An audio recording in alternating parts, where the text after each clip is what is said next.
Imagine walking through London in 1885. The gas lamps flicker to life as dusk settles over the city, casting a golden glow across brick facades that seem to stretch endlessly into the fog. The architecture alone tells a story: grand buildings with ornate details, monuments to progress and civilization. If you were wealthy enough, this is what you would see: order, beauty, advancement. The very image of human achievement in its most refined form. But pause for a moment and consider what this perfection required. Consider the precision it demanded. Every street had rules. Every person had a place. Society operated like clockwork, and the Victorians took tremendous pride in this arrangement. They believed they had conquered chaos itself. They had created a system so elegant, so comprehensive, that it could account for nearly everything, or so they insisted. The rigid social codes weren't merely arbitrary. They were justified as natural laws, as the inevitable structure of civilization itself. Morality became architecture. Propriety became law.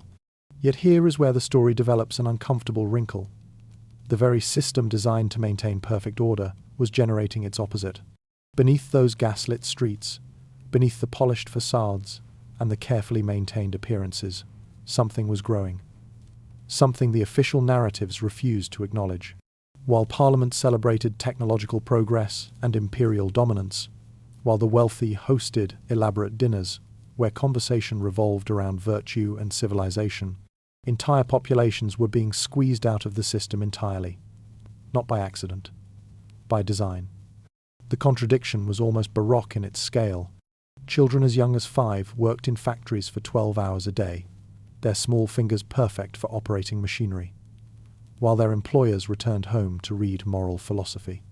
Religious doctrine from every pulpit preached about compassion and charity, yet the industrial system these same churches supported created such concentrated poverty that entire neighborhoods became disease-ridden wastelands.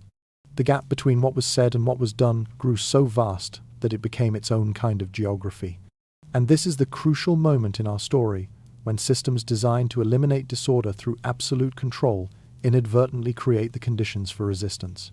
When you construct a society that promises order but delivers suffering for the majority, when you build an entire civilization on the principle that some people simply don't count, you create spaces where people who don't count begin to gather. You create the very thing you were most desperate to prevent. The Victorians didn't understand this yet.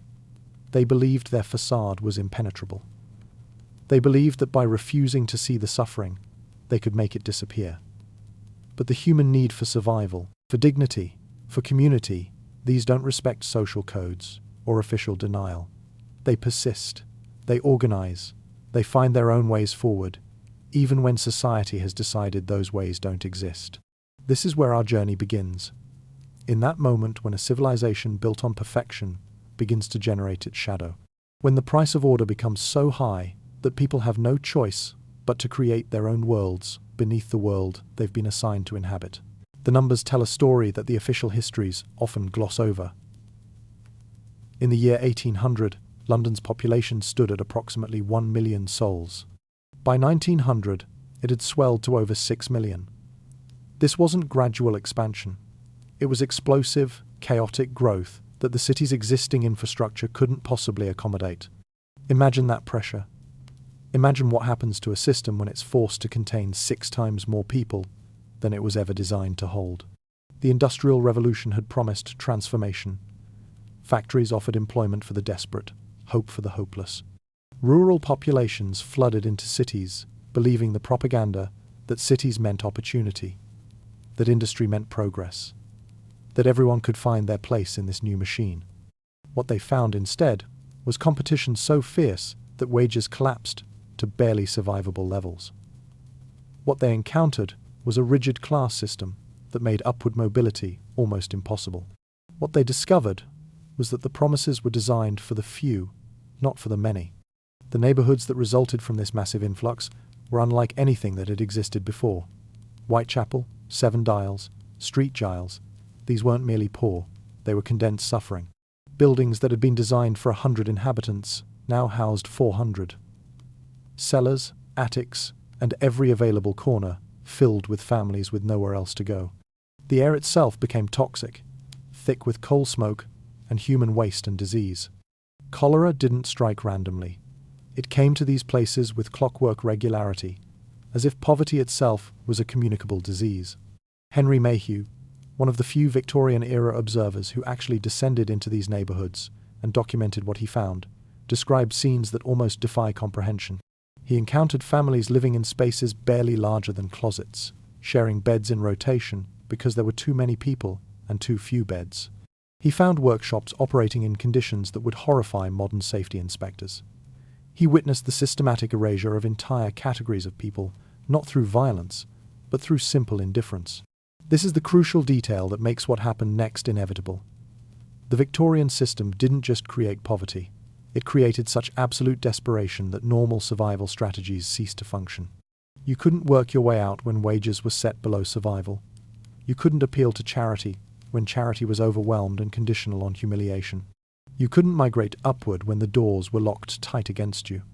The pressure accumulated, and with nowhere legitimate to go, people began looking elsewhere. Below the streets, there existed spaces that nobody official wanted to acknowledge. Ancient Roman sewers, medieval catacombs, old coal mines, abandoned quarries. The infrastructure of previous eras, now forgotten, now available for those with nothing left to lose. These weren't refuge camps established by charitable intention. They were spaces that emerged because the pressure from above had become unbearable, and the only direction left to move was down. The underground didn't invite people. The surface ejected them. And in that ejection lay the birth of an entirely different world. If you had access to the official records of Victorian London, the census documents, the parliamentary reports, the administrative records maintained by those in power, you would find a curious absence. Millions of people were simply missing from the counts. Not literally absent, but absent from the documentation that authorities used to understand their own city. The census of 1,891, one of the most comprehensive efforts to document London's population, recorded 3.8 million residents. Yet there was a strange confidence in this number, despite evidence suggesting it was deeply incomplete. Everyone in positions of authority knew this. Social reformers documented proof of it. Yet the official figure remained unchanged, accepted, repeated. It was a beautiful lie, and collectively, Victorian society had agreed to maintain it. Why would officials deliberately undercount their own city? The answer reveals something fundamental about how power operates. Acknowledging the full scale of the underground population would require acknowledging that the system had failed catastrophically. It would necessitate confronting the moral implications of a society that had generated millions of people with nowhere legitimate to go. More practically, it would create political pressure to allocate resources and implement solutions. As long as the underground population could be denied, ignored, erased from the official record, society could maintain the pretense that the problem didn't exist. But the evidence accumulated despite official denial. Hospital records showed mortality statistics that couldn't be explained by the official population figures. Criminal justice documents referenced crimes committed by people who weren't supposed to exist. Church records from parishes contained references to populations that fell outside the legitimate count. Tax records showed missing revenue that could only be explained by undocumented commercial activity. Piece by piece, fragment by fragment, a hidden census was being created by the very systems designed to deny the underground's existence. The few investigators who took the time to cross-reference these fragmentary sources and piece together a more complete picture emerged with deeply unsettling numbers. The underground population, people living in spaces officially unacknowledged, participating in economies outside legitimate record-keeping, existing in a state of permanent administrative invisibility, numbered not in the hundreds, but in the hundreds of thousands. This wasn't aberration. This wasn't edge case.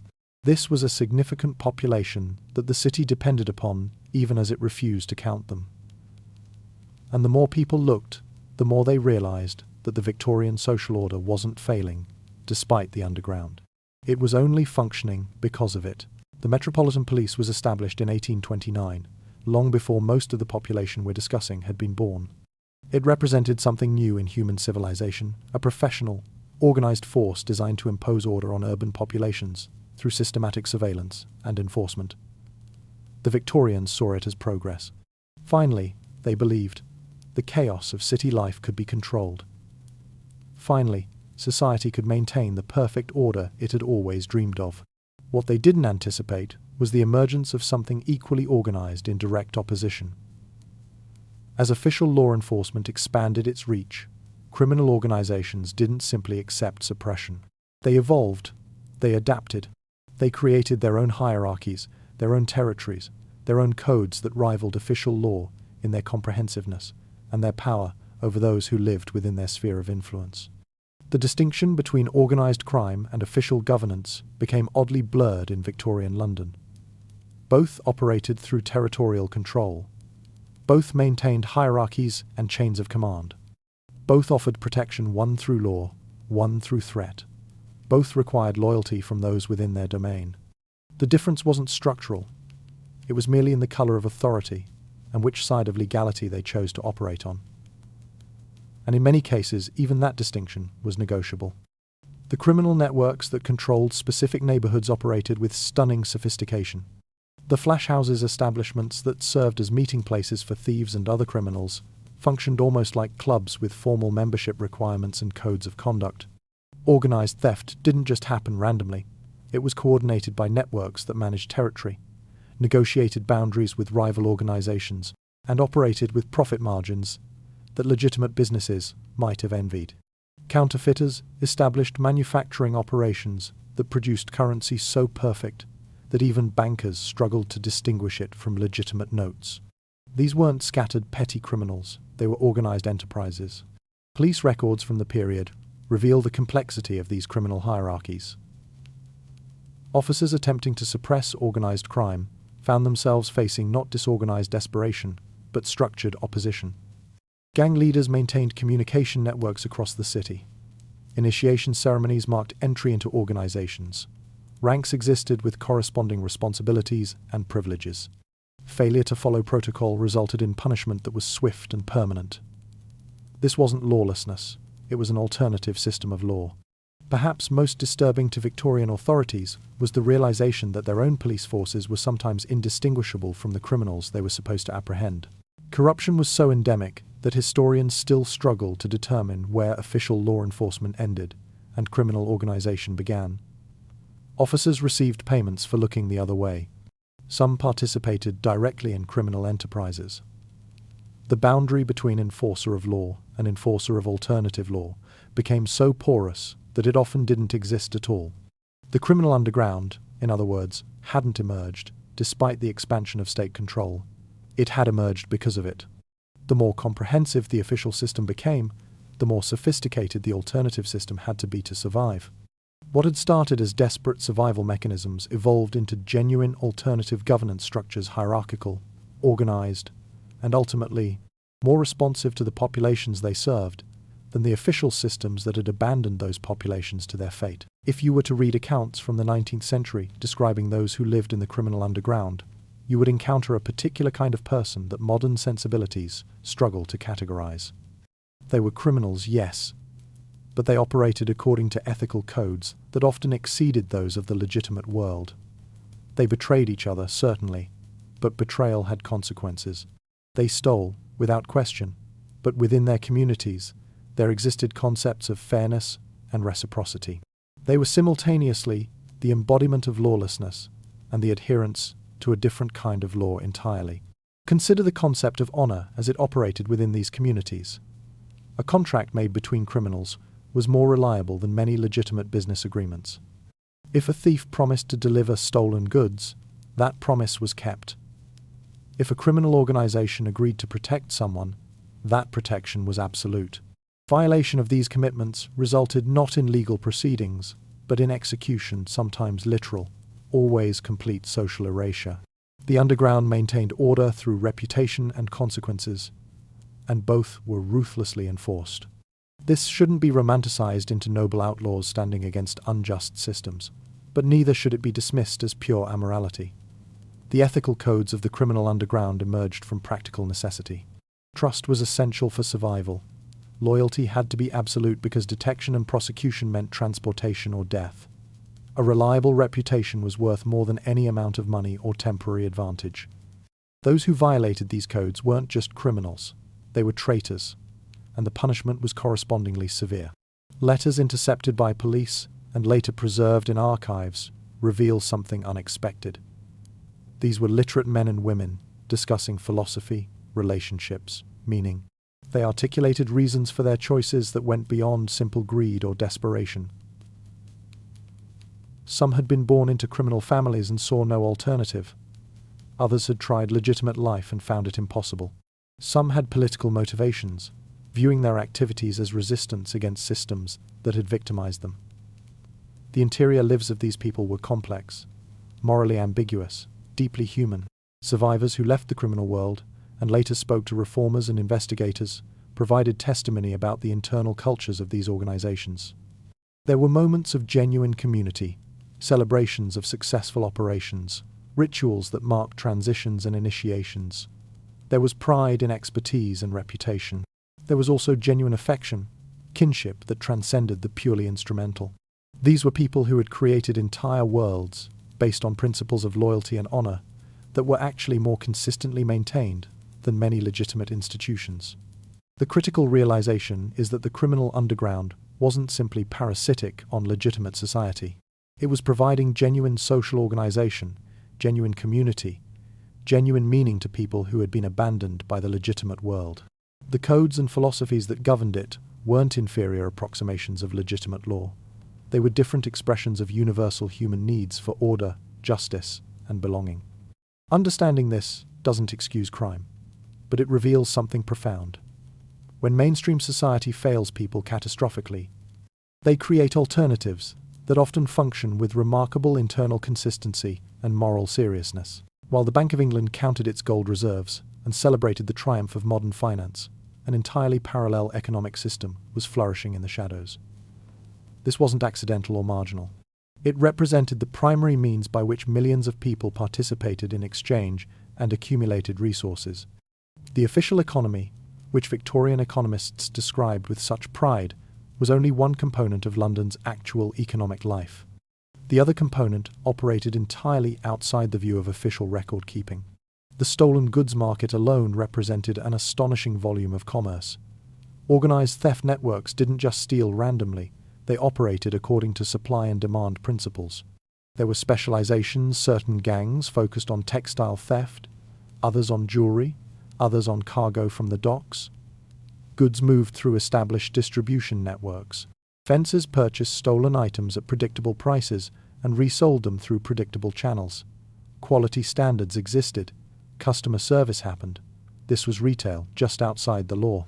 Counterfeit currency circulated so extensively that some historians estimate it represented a significant percentage of actual money in circulation among working populations. The counterfeiters weren't simply printing crude fakes.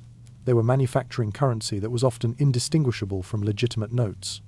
Some counterfeiting operations functioned almost like underground mints, operating with the precision and professionalism of their legitimate counterparts. The irony was profound. The Victorian celebration of financial progress depended partially on the functioning of the counterfeiting economy that undermined its legitimacy. Beyond theft and counterfeiting, informal lending systems provided credit to populations that had no access to legitimate banking. Pawnbrokers operated in a grey zone between legitimate and criminal, but much lending occurred entirely outside even this framework. Moneylenders operated through networks of trust and reputation, charging interest that was often exorbitant, but still preferable to the alternative of starvation. The underground economy provided liquidity when official channels refused it. Most remarkably, this parallel economy functioned with efficiency that sometimes exceeded legitimate commerce. Because it operated entirely on reputation and relationship, without the friction of bureaucracy and official documentation, transactions could occur quickly and transparently within the communities that participated in them. There was no need for written contracts when violation meant social death. There was no need for external enforcement when the community itself maintained order. The official economy, by contrast, was inaccessible to most of the population. Banks required capital that poor workers didn't possess. Credit required collateral that laborers didn't own. Legitimate commerce required participation in systems that actively excluded the majority. So parallel systems emerged with remarkable speed. The market responded to human needs even when official institutions refused to. The entrepreneurs of the underground economy were solving real problems, providing genuine services, and accumulating genuine wealth, despite operating entirely outside legal frameworks. What this reveals is crucial. The Victorian celebration of modern capitalism and banking was only possible because of the functioning of alternative economic systems that were never acknowledged in official narratives. The underground economy wasn't supplementing the legitimate economy. In many ways, it was enabling it. The wealthy could maintain their fiction of a unified, ordered economic system because they didn't have to look at the actual system that was keeping the city functioning. And that system, paradoxically, was more responsive to actual human needs and more equitable in its basic operations than the official economy that celebrated itself so loudly. London, in the 19th century, was built on layers of history. If you could strip away the Victorian streets and structures, you would find the remnants of every civilization that had occupied the site before. Roman engineers had built sewers of remarkable sophistication nearly 2,000 years earlier. Medieval monks had excavated catacombs for burials and spiritual practice. Medieval and post-medieval London had quarried chalk and flint from beneath the city, leaving vast caverns that later generations had largely forgotten. Ancient riverbeds had created natural cavities in the earth. The result was a city with an entire subterranean geography that paralleled the surface above. The Thames Tunnel, completed in 1843, represented the height of Victorian engineering achievement. It was also something else, entirely a functioning underground city, complete with shops, restaurants, and lodgings. People didn't just pass through it, they gathered in it. They conducted commerce in it. In some respects, it was what the underground communities elsewhere were attempting to create less officially. The tunnel became a meeting place for populations that couldn't meet on the surface. It became a refuge in its own right. But the official tunnel was only the most visible manifestation of what existed below. Beneath central London, an extensive network of spaces existed that had never been formally mapped or officially acknowledged. Some were natural caves enlarged by human intervention over centuries. Others were deliberately constructed old stone quarries, coal mines, storage chambers built during the medieval period. Some were simply the accumulated basement systems of older buildings that predated the Victorian era, their purposes forgotten, their entrances lost or deliberately obscured. Those who lived underground developed specialized knowledge of these spaces that rivaled any map or official blueprint. They understood ventilation patterns where air moved freely and where it stagnated. They knew where water accumulated and where it could be channeled. They understood structural integrity in ways that suggested generations of accumulated knowledge. They navigated through spaces that outsiders would have found completely disorienting, and they expanded these spaces deliberately, carving out additional chambers, creating new passages, modifying what existed into configurations that served their purposes. The environment was harsh in ways that are difficult to imagine without experiencing it directly. The temperature remained constant, but often cold, and damp settled into bones and clothes. Light had to be generated through candles, oil lamps, or later, early electric lights that some communities managed to tap into from above. The air was thick and often stale, particularly in deeper chambers where ventilation was poor. Water was constantly problematic. Some communities existed in spaces that remained perpetually damp, while others dealt with seasonal flooding that threatened their entire habitation. Caves would collapse unpredictably. Structural failures killed people regularly, and the deaths often went undocumented and unreported. Yet for all these challenges, the underground offered something that the surface couldn't provide: anonymity and freedom from surveillance. No policeman could easily pursue you into tunnels that you knew and they didn't. No landlord could collect rent from someone living in spaces that didn't officially exist. No authority could regulate or control spaces that hadn't been acknowledged as existing. The underground wasn't comfortable or safe in any conventional sense, but it offered freedom from a particular kind of control that the surface could no longer provide. The physical spaces themselves became sacred in ways that are difficult to articulate. These weren't merely shelters, they were the territory that a community had claimed for itself. The modifications and constructions that communities made represented investment in permanence and commitment to occupation.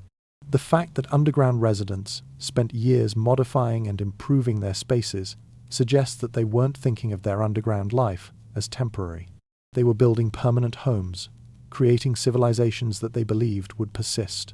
As the Victorian era progressed and underground communities matured, they didn't simply occupy existing spaces passively. They transformed them. They became architects and engineers of their own worlds, designing spaces according to their needs and values. The results reveal something remarkable about human ingenuity and about what people prioritize when they have complete freedom to design their own environment. Communities carved out rooms dedicated to specific purposes. Sleeping chambers were arranged to maximize privacy and warmth. Kitchens and food preparation areas were located according to practical logic about workflow and ventilation. Some communities created designated public spaces for gathering and assembly. Others built separate chambers for different functions: storage, manufacturing, social gathering. The spatial organization reflected social organization. Status within communities could often be determined by location within the underground. Leadership occupied more accessible, more comfortable chambers, while others inhabited more marginal spaces. Ventilation represented one of the most complex engineering challenges. Communities that understood that stale air led to illness and death developed systems for drawing fresh air into deeper spaces. Some used ingenious arrangements of shafts and chambers that created natural air circulation. Others tapped into existing ventilation systems or created deliberate apertures to the surface that were concealed or disguised. The sophistication of these systems suggests knowledge that had been accumulated and refined over decades. Water management was equally critical.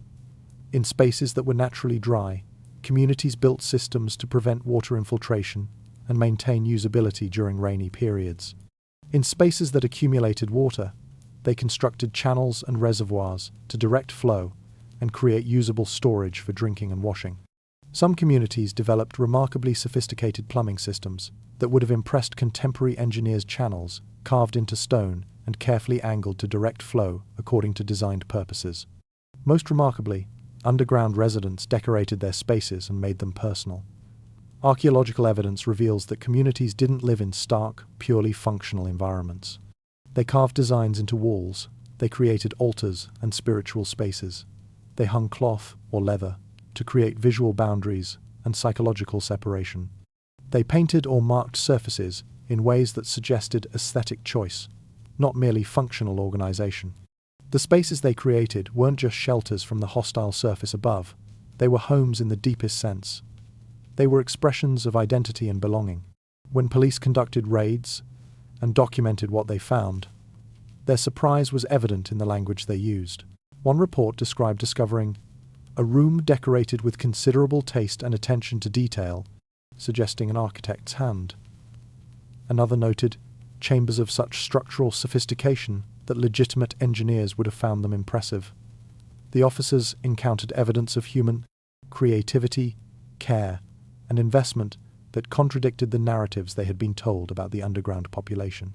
These weren't animals in holes. These were people who had built worlds.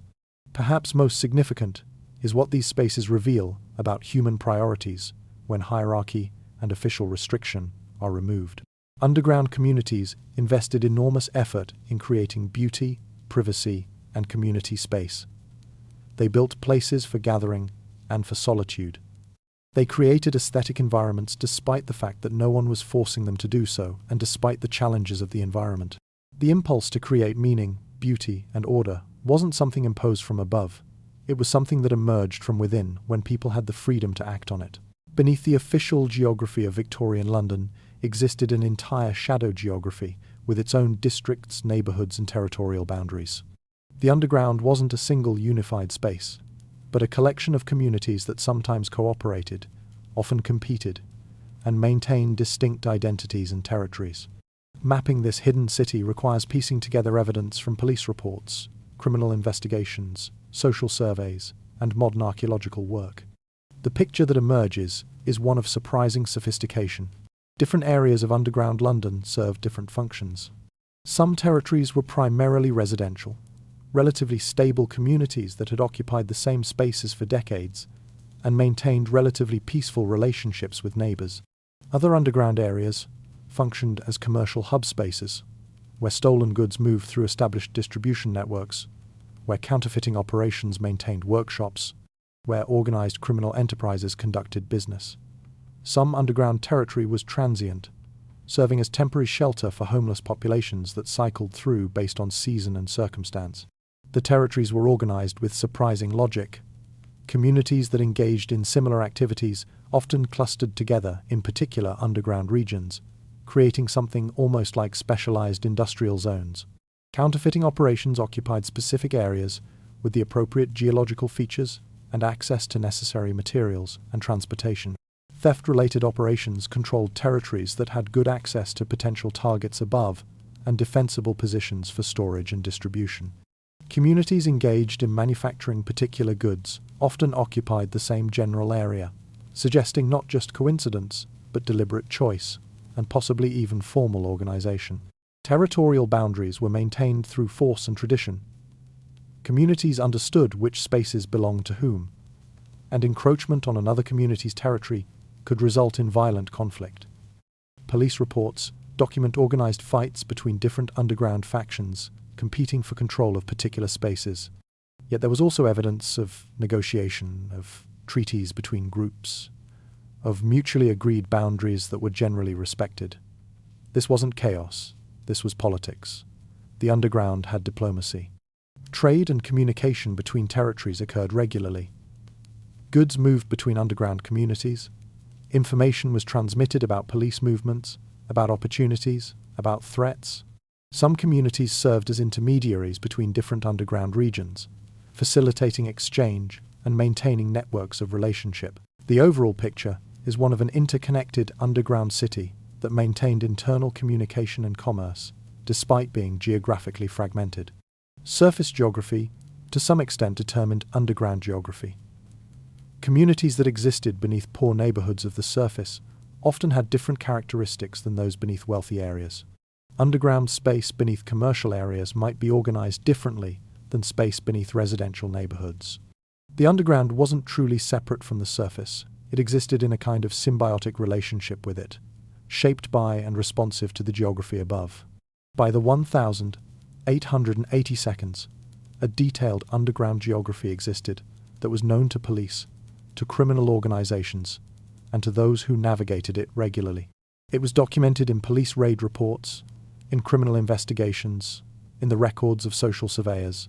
It existed as clearly as official London existed, though it was organized according to completely different principles and inhabited by populations that official London pretended didn't exist. Understanding this hidden geography is crucial because it reveals that the underground wasn't a chaotic, unmapped wilderness. It was a deliberately organized social space with territorial logic, with recognized boundaries, with internal political structures and external diplomatic relationships. It was, in every meaningful sense, a genuinely organized society. The most immediate challenge facing any underground community was the same challenge that faces all communities: feeding the population. Starvation was a constant threat, yet the fact that communities survived, sometimes for decades, suggests they had developed effective strategies for acquiring food, despite operating entirely outside official supply chains. Understanding how the underground ate reveals crucial truths about how these communities functioned and what mechanisms allowed them to persist. The most direct strategy was theft. Market areas and food warehouses operated above ground, and raids on these locations provided regular supplies. But this wasn't random or chaotic looting. Organized groups conducted carefully planned operations targeting specific suppliers at specific times. They understood supply patterns and market rhythms. They knew which merchants had surplus, which could afford losses, which were protected, and which were not. The goal wasn't simply to grab whatever was available, but to acquire specific foods at scale. Cooperation with sympathetic surface dwellers provided another crucial food source. Servants in wealthy households sometimes smuggled food to underground relatives or friends. Market workers and dock laborers could direct underground contacts to opportunities. Small merchants sometimes deliberately left surplus available for taking, essentially subsidizing underground populations through a kind of informal taxation. These relationships operated on networks of obligation and reciprocal aid that bound surface and underground populations together. Some communities cultivated food in underground spaces where minimal light penetrated. Root vegetables could be grown with remarkable success in cool, dark chambers, using moisture from the environment to their advantage. Mushroom cultivation became a specialized skill in some communities. While this production couldn't feed an entire population, it provided crucial supplements and created a sense of self-sufficiency and agency. Growing food, even in limited quantities, prevented complete dependence on theft or charity. Underground communities maintained sophisticated food storage systems. Ice houses that operated on principles of insulation and ventilation preserved food in ways that prevented decay. Root cellars naturally maintained temperatures suitable for long-term storage. Some communities developed salt curing techniques or other preservation methods that extended the life of food acquired during abundant periods. The result was a kind of food economy, with seasons and cycles, with abundance periods and scarcity periods managed through forethought and organization.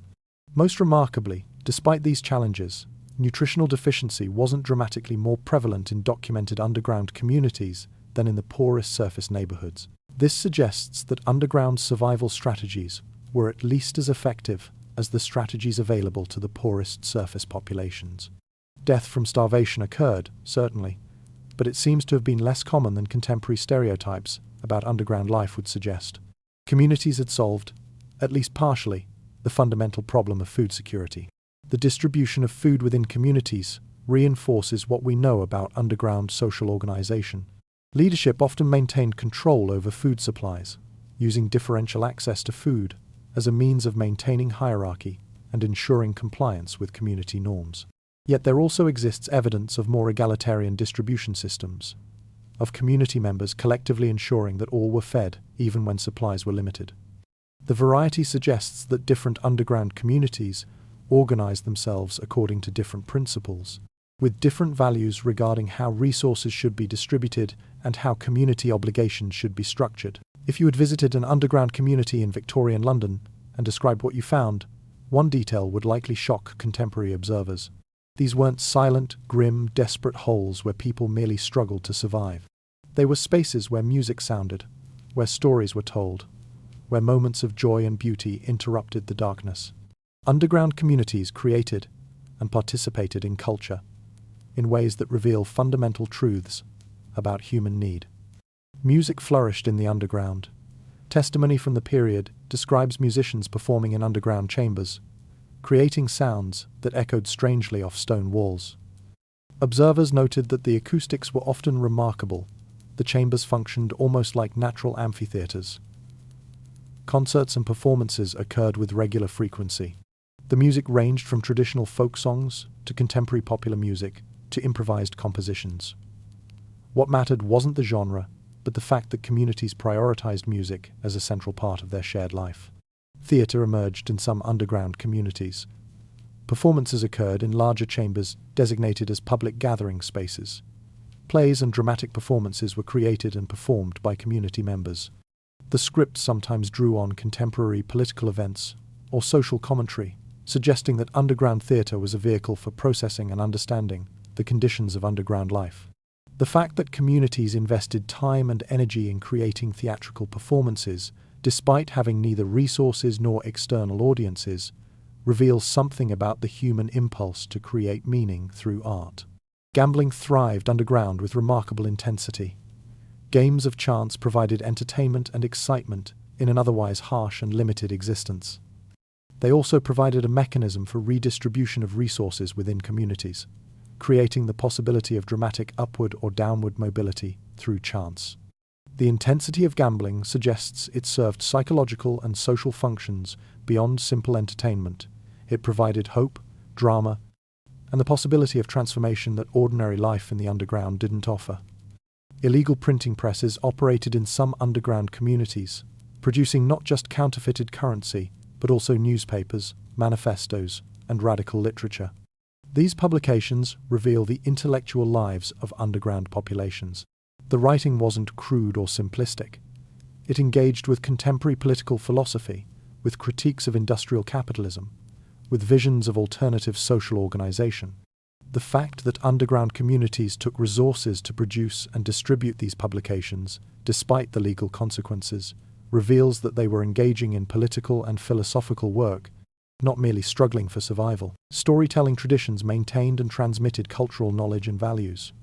Oral histories of individual communities and families were preserved and repeated. Stories about escapes, about legendary figures, about confrontations with authorities, became part of community identity. These narratives functioned as cultural memory, keeping alive the histories and values that bound communities together. Religious and spiritual practice occurred in designated underground spaces. Altars were created. Rituals were performed. Some communities practiced conventional religions conducted in secret, while others developed syncretic spiritual practices that blended multiple religious traditions. The creation of spiritual spaces and the performance of religious and ritual activities suggests that communities understood themselves as having not just material needs, but spiritual needs that required attention and cultivation.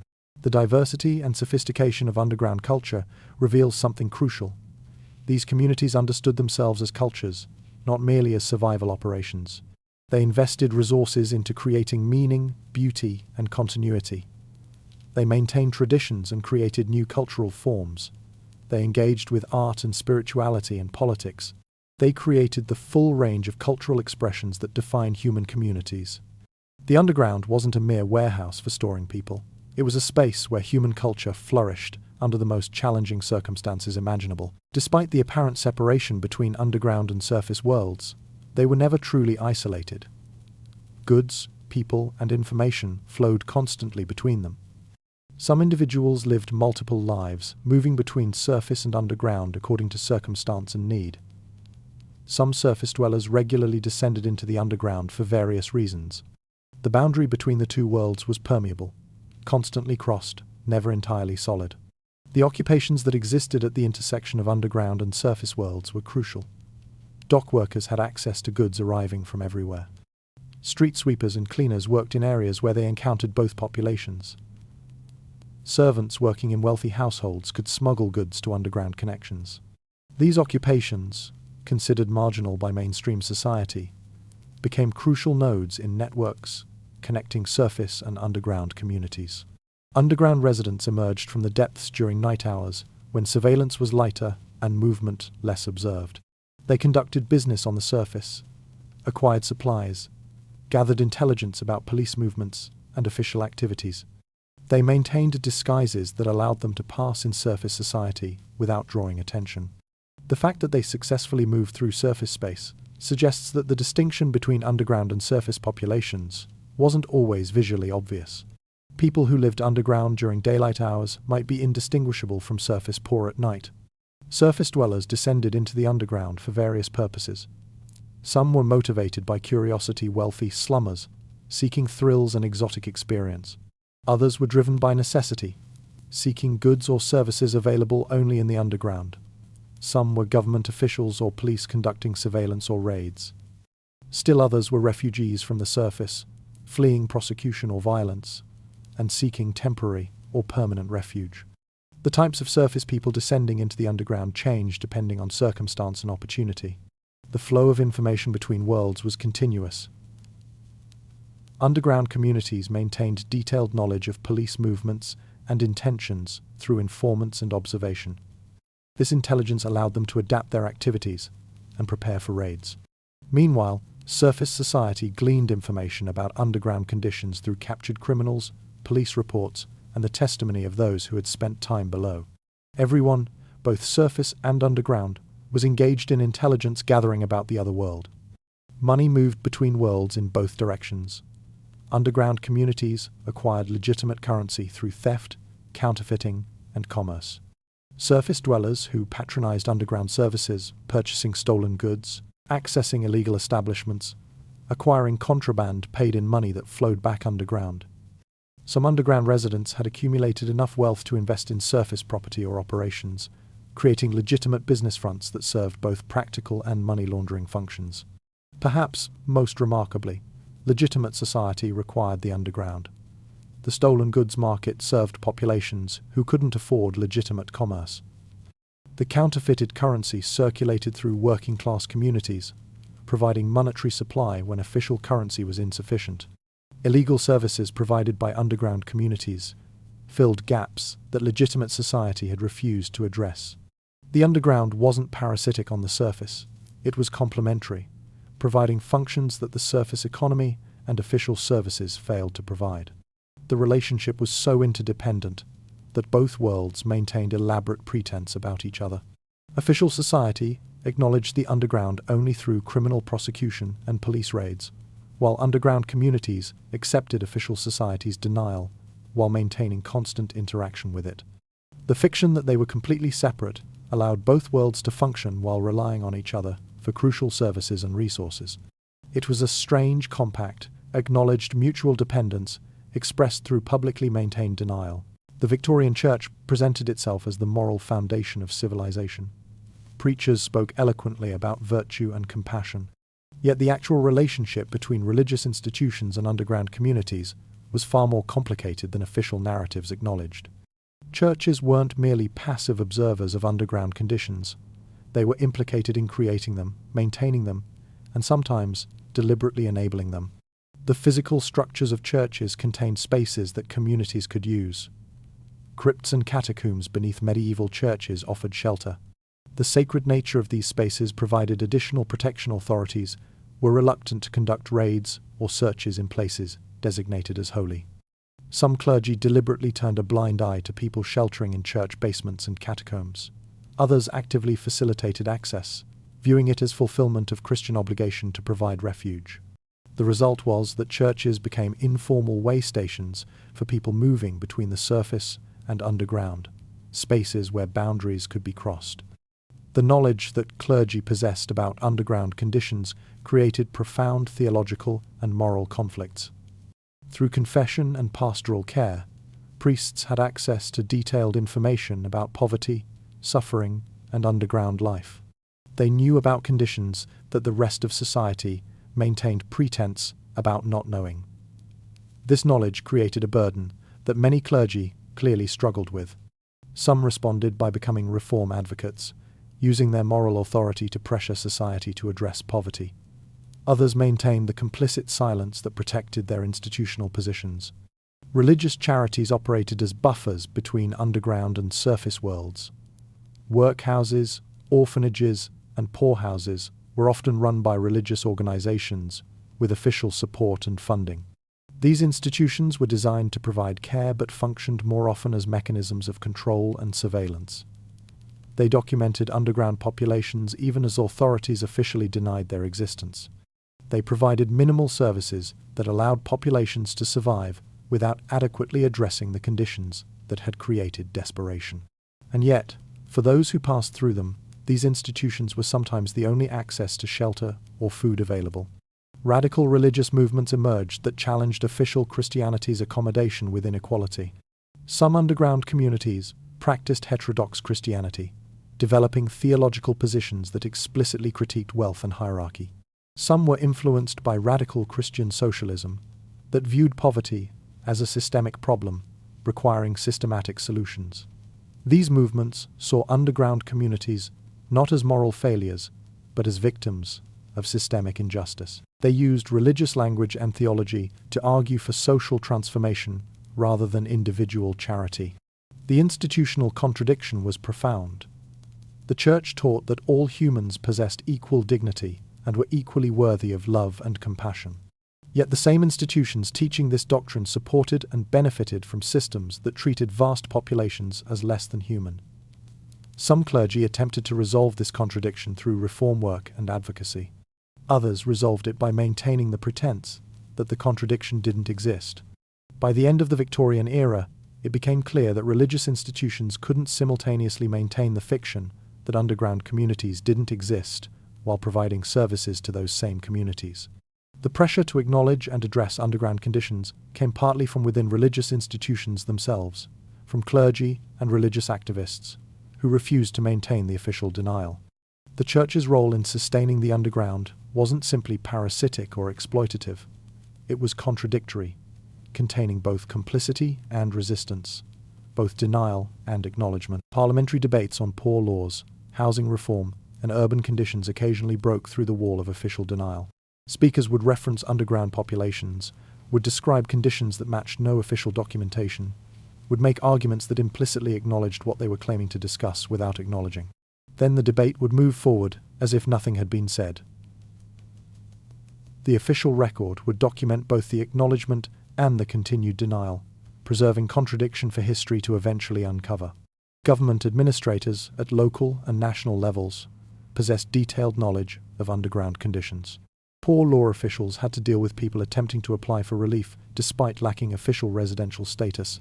Housing inspectors, when they did their job seriously, discovered the density of underground occupation and the sophistication of underground structures.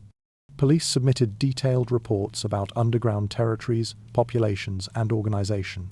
Tax authorities documented missing revenue that could only be explained by underground economic activity. The government wasn't ignorant about what lay beneath its own cities. It was deliberately maintaining public ignorance about knowledge it actually possessed. Why maintain this pretense? The answer involves recognizing what acknowledging underground populations would require. It would necessitate admitting systematic policy failure. It would create political pressure to allocate massive resources to address conditions that authorities had created. It would require confronting the moral implications of a system that had generated millions of people with nowhere to go. As long as the underground could remain officially invisible, these questions could be postponed indefinitely. Local authorities sometimes attempted to suppress or regulate underground communities, but these efforts were sporadic and often half-hearted. Comprehensive suppression would have required resources and political will that rarely materialized. Instead, the pattern was periodic raids that displaced populations temporarily, causing them to migrate to other underground areas, rather than addressing the underlying conditions. The raids served partly to maintain the pretense of authority and control, while actually doing little to address the problem. The architectural irony is striking. Government commissions studied housing conditions and urban poverty. Reformers compiled evidence about underground populations and conditions. Official reports sometimes even documented what they found, yet this information circulated within government and didn't translate into effective policy or public acknowledgement. The reports were filed away, referenced obliquely, discussed in private, but never fully acted upon. The official position remained that urban poverty was regrettable but manageable within existing frameworks. Police authorities occupied a particularly contradictory position. They were tasked with suppressing crime, yet criminal organizations were functioning in underground spaces they could barely access or control. They maintained detailed knowledge of underground territories, yet publicly insisted they didn't have complete information. They made arrests and prosecutions that implicitly acknowledged underground populations while maintaining official positions that denied their significance. Officers faced a strange kind of cognitive dissonance. They knew what they knew while being required to maintain the fiction that they didn't. By the 1,880 seconds and 1,890 seconds, the pretense was becoming harder to maintain. Reformers were making public cases that were harder to dismiss. Social investigators were documenting conditions too thoroughly to ignore. The gap between official denial and actual reality was widening. Yet institutional inertia meant that bureaucracies continued maintaining the old position, even as reality demonstrated its inadequacy. Government, like all institutions deeply invested in particular narratives, changed slowly and reluctantly, even when evidence made change inevitable. The freedom that underground communities possessed from official oversight had a terrible corollary. It also freed them from protections that official systems, imperfect as they were, provided. Underground spaces became sites of exploitation and predation that flourished precisely because they occurred beyond any scrutiny or regulation.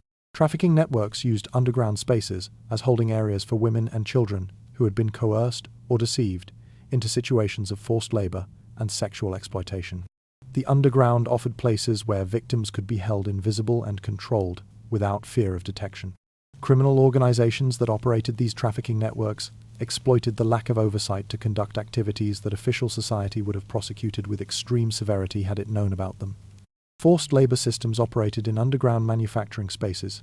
Young people and vulnerable individuals were coerced into working under conditions so harsh that escape was the only realistic alternative. Yet escape meant returning to the surface where authorities might arrest them or condemn them. So many remained trapped in underground exploitation indefinitely. The promises that had drawn them underground of employment, of income, of opportunity, transformed into circumstances indistinguishable from slavery. Some underground leadership structures created systems of control through violence and intimidation. Individuals who violated codes or challenged leadership faced brutal punishment. Women faced particular vulnerability in spaces where hierarchy was maintained through force and where protections for the vulnerable were minimal. Sexual violence occurred with an impunity that underground invisibility enabled. While the official system offered inadequate protections for women, the underground sometimes offered no protections at all. Yet the complete picture is more complex than simple victimization. Some underground residents and community leaders explicitly rejected predatory practices and maintained standards of conduct that protected vulnerable members. Documentation reveals attempts to create ethical standards about treatment of women, children, and the vulnerable. Some communities maintained functioning justice systems that punished exploitation and abuse. The existence of these efforts, alongside the exploitation that also occurred, suggests that consciousness about justice and dignity persisted even in circumstances of desperation and marginalization. The exploitation that occurred in underground spaces shouldn't negate recognition of underground communities' achievements or successes. The surface world also involved extensive exploitation of factory workers, of domestic servants, of colonized populations. The difference wasn't that surface society was inherently more just, but that surface exploitation occurred within official systems and received different kinds of attention. Underground exploitation escaped scrutiny, partly because the underground itself escaped scrutiny. Understanding this requires maintaining moral complexity. Underground communities demonstrated remarkable resilience and ingenuity. They created functioning societies with genuinely alternative values in some respects. And simultaneously, they contained predation and exploitation that harmed vulnerable members.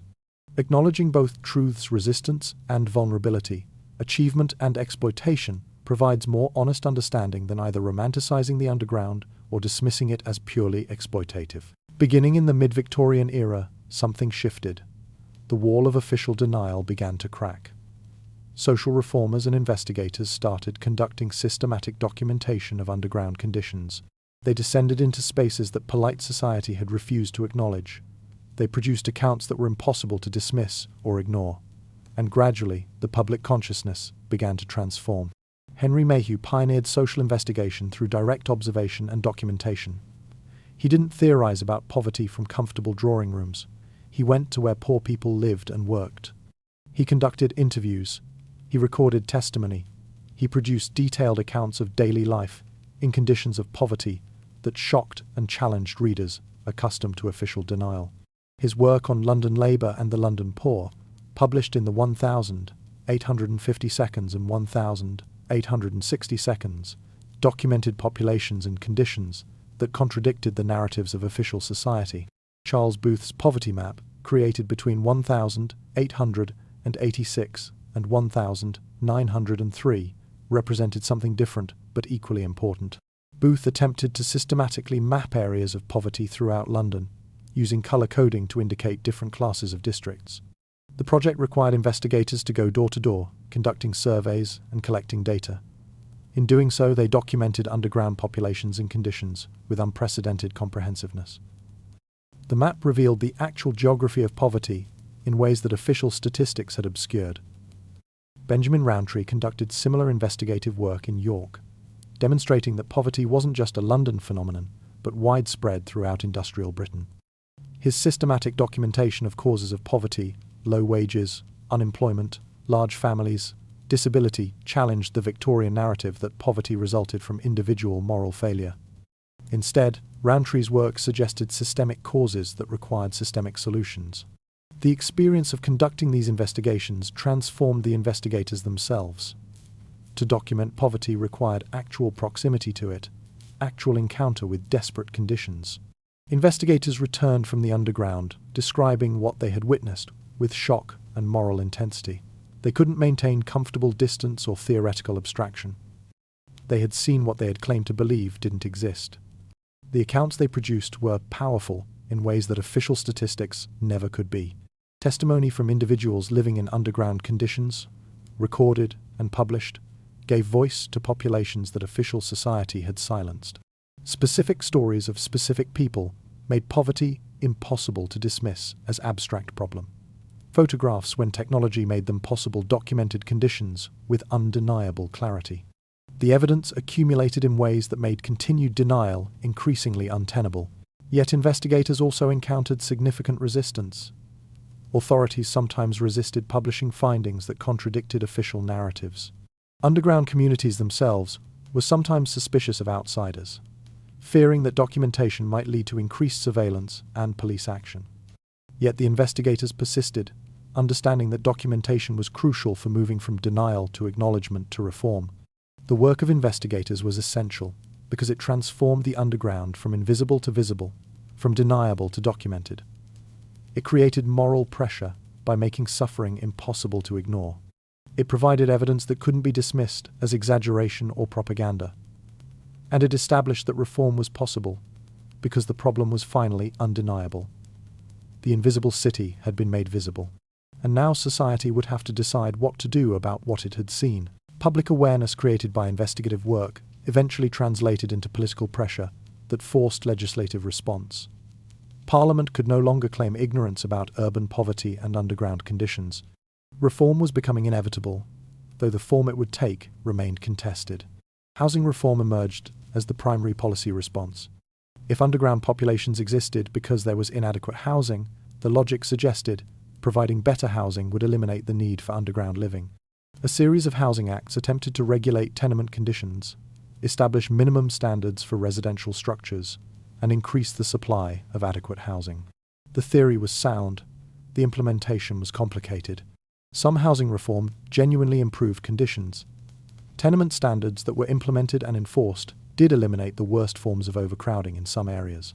New housing that was constructed according to reform standards provided accommodation superior to what many residents had known. The provision of legitimate housing did encourage some underground residents to transition to surface living. Reform wasn't entirely unsuccessful. Yet the limitations became evident quickly. Housing reform couldn't be implemented faster than underground populations continued to grow. The cost of constructing adequate housing far exceeded what even reform-minded authorities were willing to commit. And crucially, reform addressed poverty through provision of housing without addressing the underlying poverty that had caused people to seek underground refuge in the first place. Wages remained too low. Employment remained unstable. The economic conditions that had driven people underground persisted. The result was that some underground populations were displaced by housing reform and urban renewal projects. As authorities excavated and cleared underground spaces, populations were scattered rather than solved. Some transitioned to surface living, others relocated to different underground territories. New underground communities formed as economic pressure continued to push populations towards survival outside legitimate structures. Reform addressed symptoms while leaving underlying causes untouched. Simultaneously, some underground populations resisted relocation and reformation. They had created lives, communities, and identities in underground spaces. Reformers' attempts to improve their lives by forcing them to surface living felt like violation rather than assistance. Some deliberately resisted relocation, returning to underground spaces despite official efforts to clear them. The assumption that underground residents would welcome surface living and housing reform wasn't universally accurate. Some valued the autonomy and community of underground life despite its hardships. By the end of the Victorian era, the contradiction between reform intention and reform outcome had become evident. Genuine reform would have required addressing not just housing, but fundamental inequality, low wages, and economic structures that generated poverty. The partial reforms that were implemented, housing codes, tenement standards, urban clearing, addressed symptoms without transforming systems. The underground persisted because the conditions that created it persisted. Yet reform represented genuine progress in one crucial way. It represented an end to official denial. Society had acknowledged underground populations and conditions. The debate was no longer about whether they existed, but about how to address them. That shift from denial to engagement, even if subsequent reform was incomplete, was itself transformative. The invisible had been made visible, and while visibility didn't automatically produce justice, it was necessary precondition for any genuine response. Not all responses to underground conditions came from above through legislative reform. From within and around underground communities, resistance movements emerged. These weren't always organized rebellion or violent uprising, though those occurred. More often, they took the form of ideological challenge, political organizing, and visionary alternative articulation. Anarchist cells organized in underground spaces. Socialist organizations recruited from among underground populations. Chartist activities in earlier decades had demonstrated that marginalized populations could mobilize politically. By the late Victorian era, these traditions continued in modified form. Political consciousness emerged from lived experience of marginalization and exploitation. People who had been treated as non-human by official society began articulating critiques of the systems that had created their conditions. Underground publications preserved this political consciousness. Newspapers produced entirely within underground communities, or at the boundaries between underground and radical surface movements, articulated political analysis. Some engaged in Marxist analysis of capitalism and exploitation. Others proposed anarchist alternatives to hierarchical state organization. Still others articulated syndicalist vision of worker organization and power. The political range was diverse, but the shared element was critique of existing systems and vision of alternatives. Utopian communities sometimes formed around radical ideological commitments. Some underground communities organized themselves according to explicitly cooperative or communist principles, attempting to create alternative economic and social organization within the constraints they faced. These experiments rarely achieved long-term success, but they demonstrated that consciousness about alternatives existed and influenced how some communities chose to organize themselves. The connection between underground communities and radical movements revealed something fundamental. People who had been abandoned by mainstream society weren't passive or broken. They were actively thinking about alternatives. They were reading radical theory and political philosophy. They were organizing with intention. They were imagining worlds different from those that had rejected them. The stereotype of underground populations as merely desperate or criminal was contradicted by evidence of political consciousness and ideological engagement. This created a particular kind of threat to Victorian society. It wasn't just the fact of underground existence that was problematic. It was that underground populations were developing political analysis that challenged fundamental Victorian assumptions. If the poor understood themselves not as moral failures, but as victims of systemic injustice, if they could articulate philosophical and political critiques of capitalism and hierarchy, they might become organized political force rather than manageable social problem. This prospect particularly frightened authorities, driving increased surveillance and repression of radical organizing, even as other authorities moved toward reform. The radical dimension of the underground reveals that these weren't merely communities of survival, they were sites of political consciousness and resistance. Understanding this dimension is crucial, because it shows that marginalized populations weren't merely victims, but active agents imagining and attempting to create alternatives to the systems that had marginalized them. The Victorian underground wasn't just hidden world. It was incubator of alternative visions of how society could be organized. The technologies that seemed like unambiguous progress to Victorian society, electric lighting, expanded sewage systems, underground railways transformed underground spaces in ways that undermined their viability as hidden worlds. These weren't merely utilitarian developments. They were, in significant respects, deliberate efforts to eliminate the spaces that had sheltered underground communities.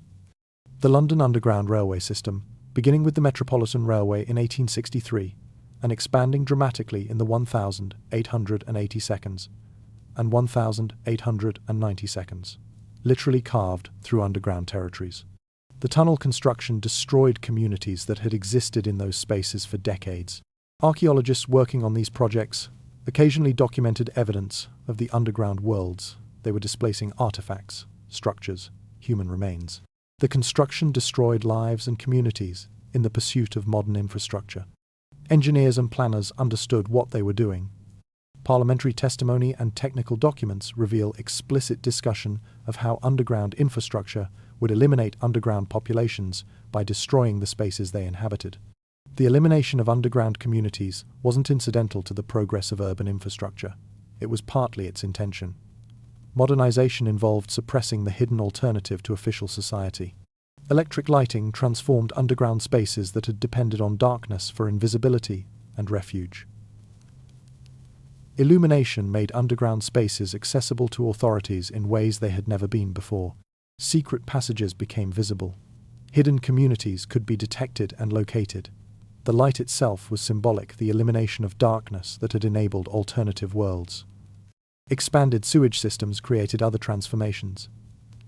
Some underground spaces that had previously been habitable became waterlogged or unusable as official sewage systems were extended and developed.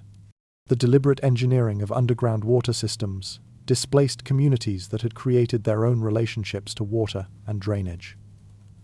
Official infrastructure displaced alternative infrastructure. Yet the narrative of unambiguous displacement is incomplete. Technological change also created new underground possibilities. New infrastructure created new spaces underneath subway systems, in the spaces between old and new underground systems, in areas newly accessible through expanded tunnel networks. Communities adapted, relocated, reformed in response to technological change. The underground didn't disappear, it transformed. Some individuals and families who had lived underground took advantage of technological change to transition to surface living. Opportunities for legitimate employment increased as urban development accelerated. The expansion of working-class neighborhoods, while still inadequate to meet housing demands, provided more options than had previously existed. Some underground residents deliberately chose to surface in response to technological and economic change. Yet the overall effect was traumatic for many underground communities. The world they had created over generations was being destroyed by forces beyond their control. The freedom and autonomy of underground living were replaced by integration into surface society that still viewed them with contempt and marginalization. The loss was real, despite the fact that surface living might have offered material advantages. Entire ways of life were erased by progress.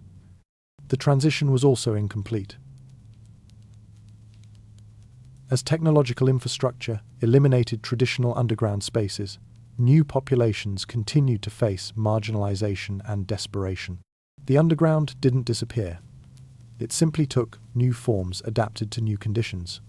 The fundamental pressures that had created the Victorian underground inequality, exclusion, insufficient housing, inadequate wages persisted even as the specific form of underground community was transformed by modernization. Among the remarkable transformations of the late Victorian and early 20th century was the emergence of possibilities for social mobility that hadn't previously existed. Some individuals and families born into underground communities managed to transition to surface living, acquire legitimate employment, and integrate into mainstream society. These escape routes weren't available to everyone, but they existed in ways that revealed changing possibilities.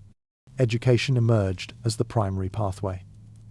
Families within underground communities who prioritized education for their children sometimes succeeded in getting those children into schools. Once in schools, even minimal education opened employment possibilities that underground birth would otherwise have foreclosed. Younger generations could aspire to occupations their parents had been denied. This represented genuine progress and opportunity, particularly as industrial development created new categories of employment requiring literacy and basic skills. Military service provided another escape route.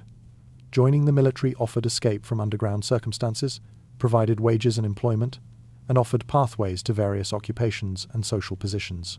For young men, military service sometimes represented the most realistic option for escaping underground marginalization. That military service served empire, and imperialism complicates the moral evaluation of these escape routes, but for individuals involved, it represented genuine opportunity. Industrial development created new working-class occupations and industries that needed workers. Factory work, dock work, construction, and various forms of manual labor offered wages that were low by any reasonable standard, but represented income acquired through legitimate work rather than crime or underground economy. These occupations weren't pleasant and rarely offered genuine escape from poverty, but they represented alternative to underground living for some populations. Some underground residents accumulated sufficient resources through criminal or underground economy activities to establish legitimate businesses or acquire property. Once legitimacy was achieved, it opened possibilities for further advancement and social integration. This pathway was available only to those who had been particularly successful in underground economy, or who had accumulated capital through particularly fortunate circumstances. Yet access to these escape routes was distributed unequally. Not every child could access education. Not every young person was physically suitable for military service. Not every person could succeed in industrial labor. Gender affected which escape routes were available. Race and ethnicity affected opportunity and acceptance. The result was that while some individuals and families managed genuine escape from underground conditions, many others remained trapped. This created a kind of class stratification within underground communities themselves. Those who had successfully escaped held different status than those who remained. Success stories circulated as both inspiration and reminder of what was theoretically possible but practically difficult. For those left behind, the escape of others sometimes felt like abandonment, like failure to maintain community solidarity in pursuit of individual advancement. The crucial point is that social mobility, while available, wasn't a solution to the problem of underground marginalization. It addressed individuals and families, but left underlying systems unchanged. As long as inequality persisted, as long as vast populations were excluded from legitimate society, the conditions that created underground communities would persist. Individual escape routes didn't address structural problems.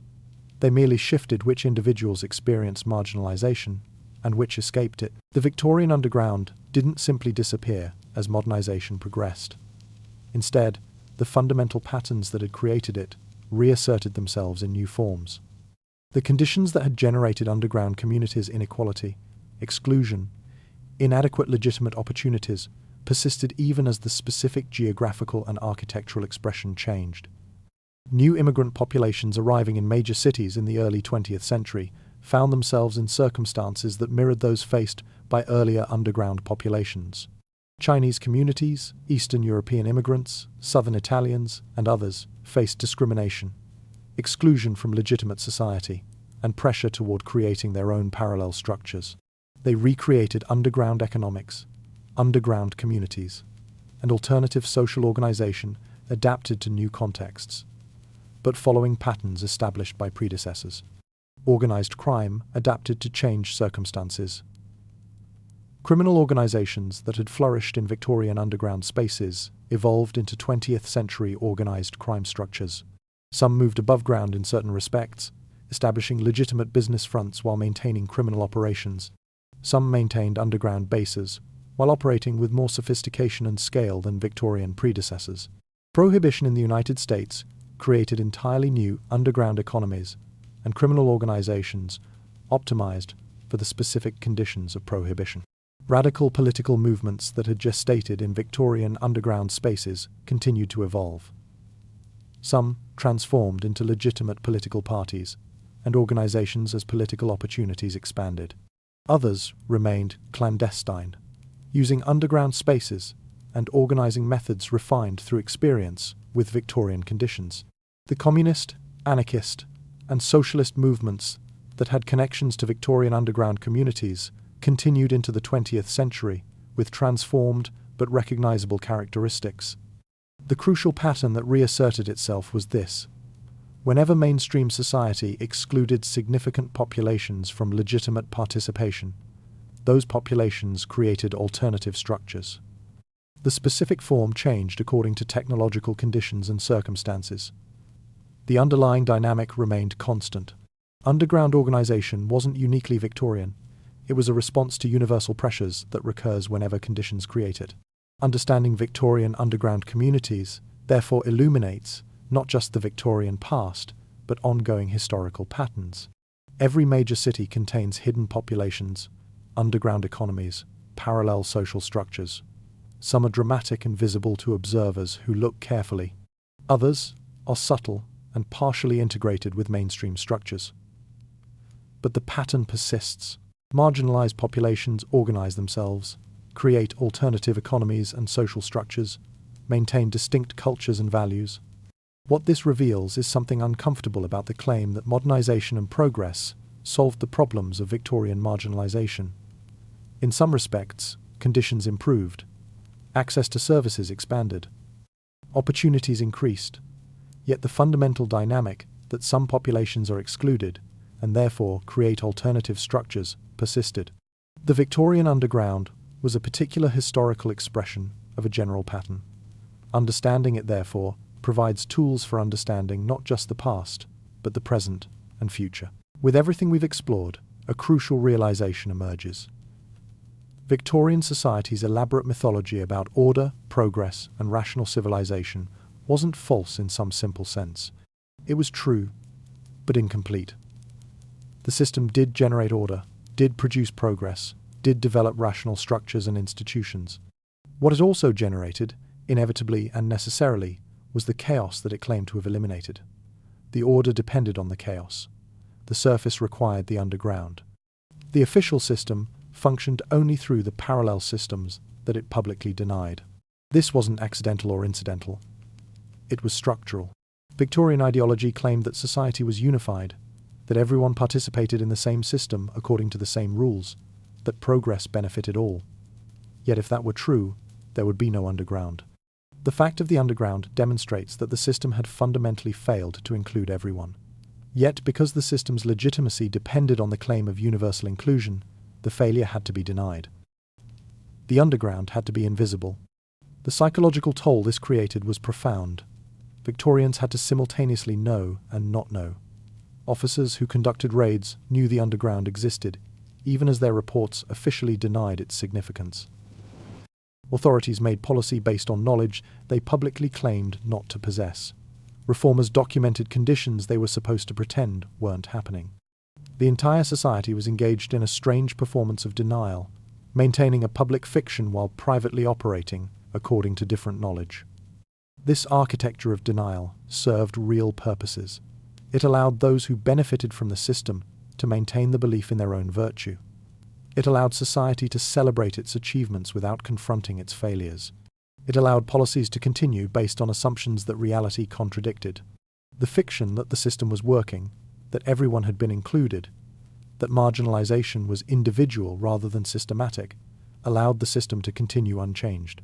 Yet paradoxically, the denial also enabled the underground to flourish. By refusing to officially acknowledge underground communities, authorities abdicated responsibility for regulating them. Underground communities developed with relative freedom from state intervention. They organized themselves according to their own logic rather than according to official requirements. The denial that was supposed to eliminate the problem actually preserved the conditions for underground communities to persist and even thrive. The pattern reveals something about modern capitalist societies more broadly. All such societies generate excluded populations. All create hierarchies that marginalize significant portions of the population. All create gaps between official narratives and actual reality. The specific form varies, but the underlying dynamic is consistent. Societies claim universality while actually generating exclusion. They claim to include everyone while creating circumstances that force some people outside the system. Then they deny the contradiction exists. Understanding this pattern in the Victorian case allows recognition of how it operates in contemporary societies. We maintain official fictions about justice, equality, and meritocracy, while actual systems generate massive inequality. We deny the existence of populations outside legitimate systems while depending on their labor and participation in alternative economies. We perform denial while operating according to knowledge we publicly reject.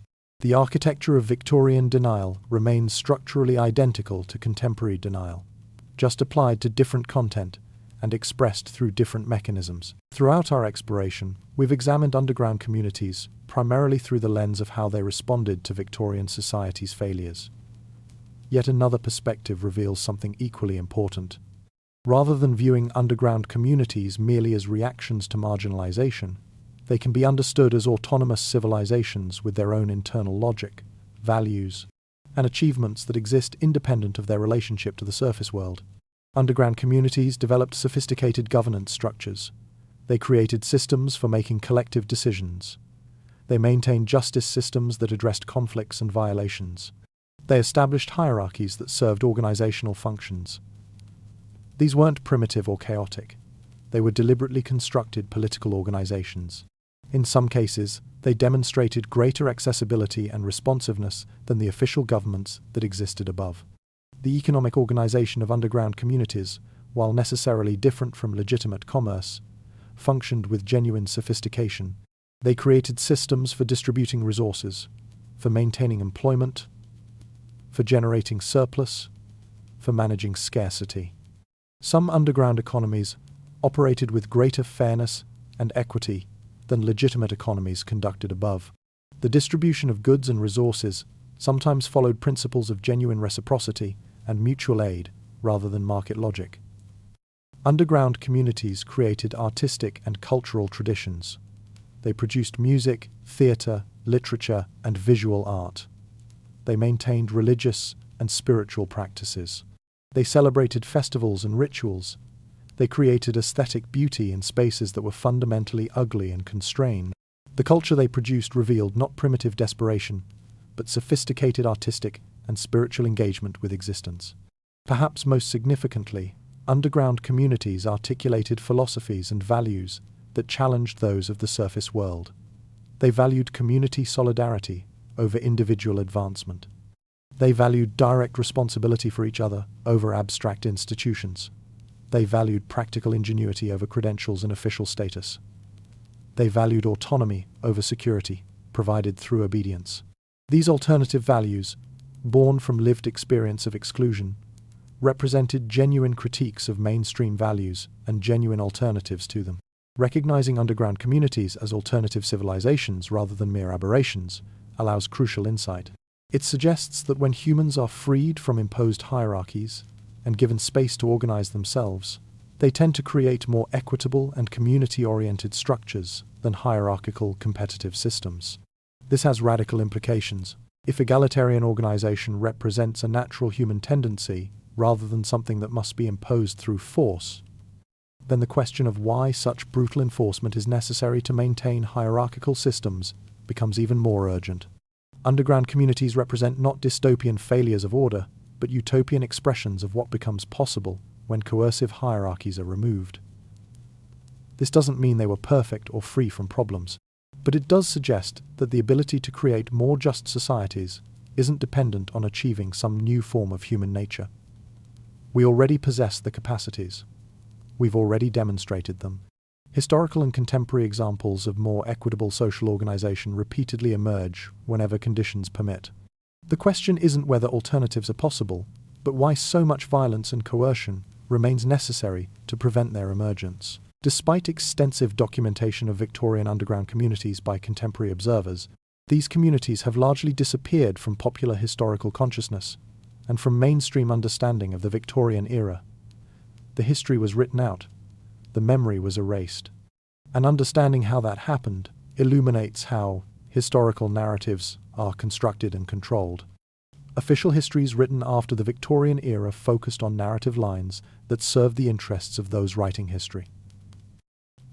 Political elites, industrial leaders, technological developers, imperial expansion, these narratives celebrated progress and presented history as linear advancement.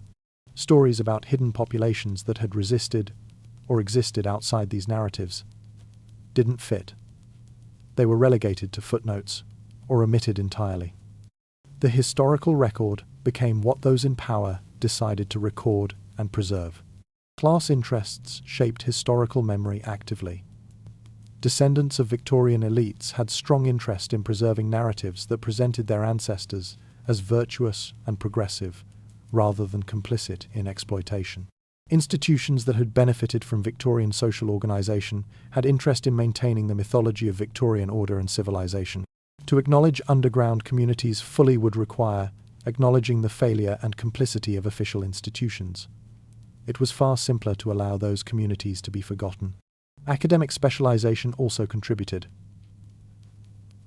Victorian studies developed largely as celebration of Victorian cultural and intellectual achievements. The underground didn't fit these narratives and was largely ignored in mainstream scholarship.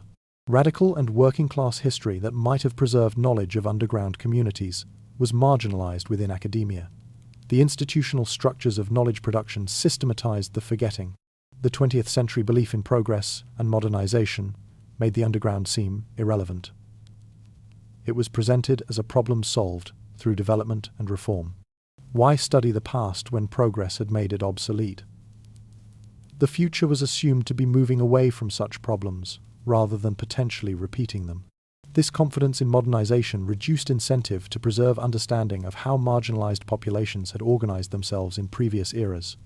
Yet some memory persisted in working class and immigrant communities that had descended from underground populations.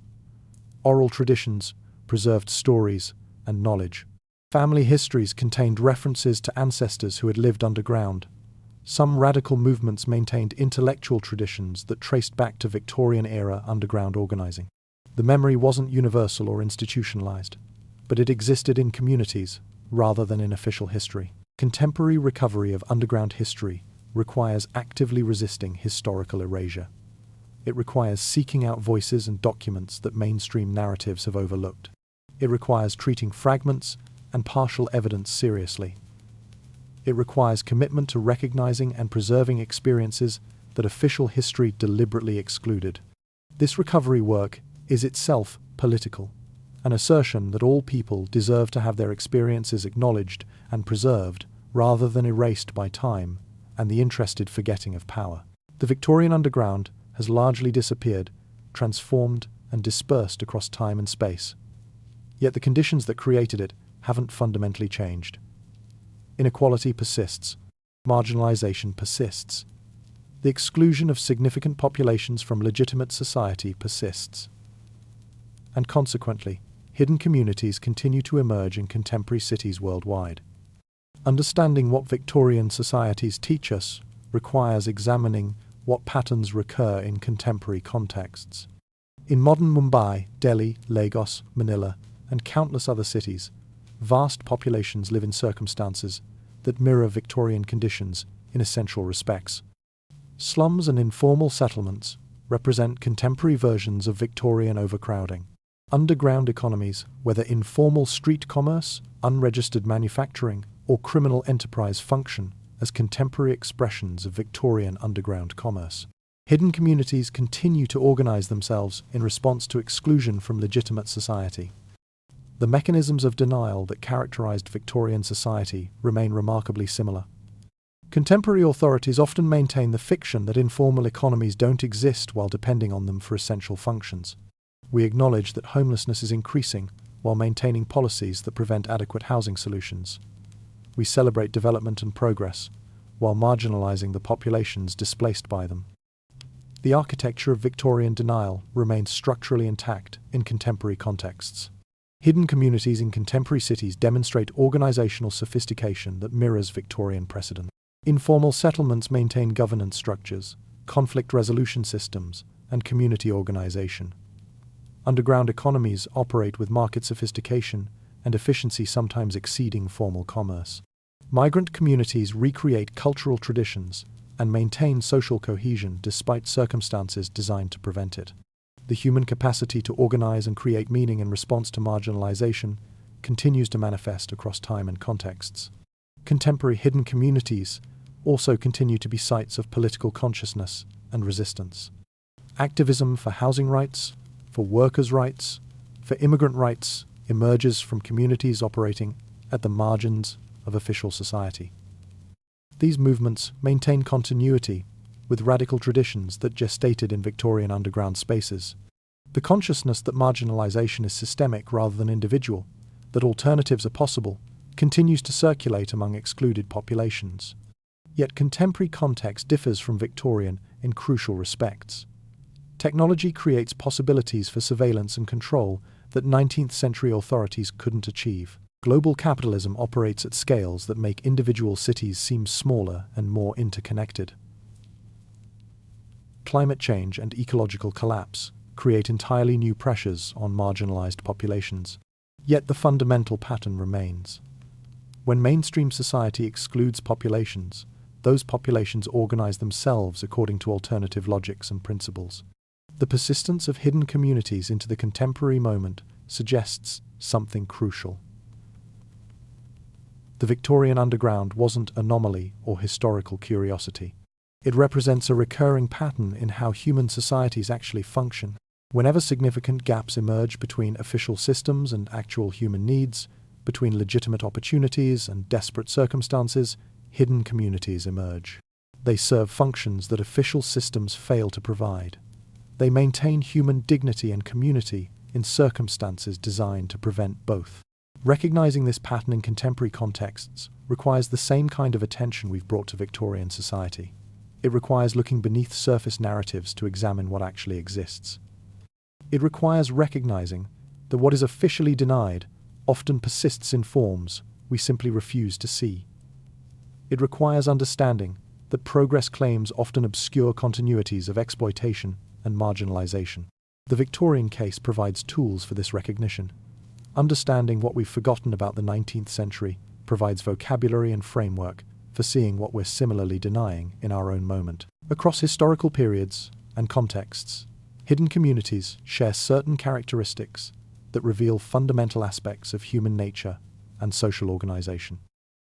Studying these patterns produces insights that transcend particular historical moments and illuminate something essential about how humans respond to adversity and create meaning.